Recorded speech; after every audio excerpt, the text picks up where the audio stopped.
There's one thing that just popped into my mind about the new Great British Energy Company that has been formed by the new government. And pylons seems to be an issue that is going to be the first public task they're going to have opposition to. And the main reason I'm aware of is because the national grid is not fit for installing or more. If you add another 10 wind farms, it couldn't take it. The national grid is not big enough for it. Do you see pylons as a solution, or would you prefer everything being underground?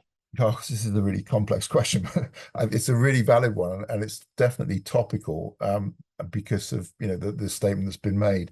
Look, I really welcome the announcement from the government. I think it's as a statement of intent and a clear indication of sort of direction of travel. I think this is absolutely fantastic. Frankly, governments have known about climate change for 30 years, virtually all of my working life, I would say, and not done enough. They've done some things, but not enough. So I think this is a great announcement.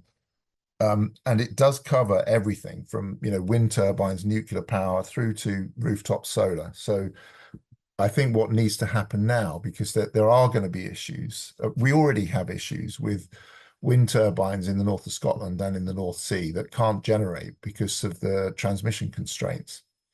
So, massively adding to the number of wind turbines in the North Sea and in Scotland is not going to help, because those wind turbines won't be able to generate because the transmission constraints are still going to be there. Covering the country in more pylons is not going to be popular. Underground cables are hugely expensive, and you'll end up losing the sort of economic advantage of putting windmills in the North Sea if you then have to pay for hugely expensive cables. So I think that local generation is absolutely vital and a really important part of this journey to net zero. And given that it is now, a cost-effective thing to do, as a starting point, I feel that, they just need to focus on local generation as the kind of first step, rather than this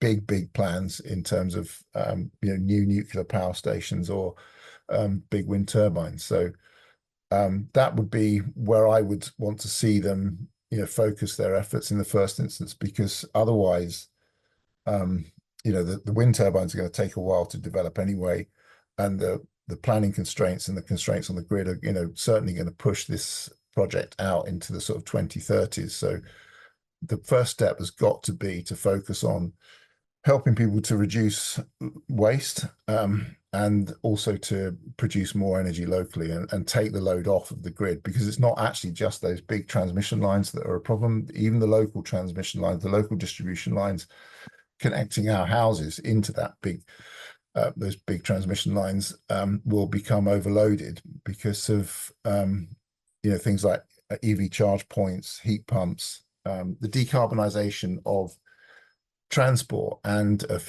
home heating and heating generally is going to place a huge load on the electricity system. And the more energy we can produce locally, the better we'll be for it.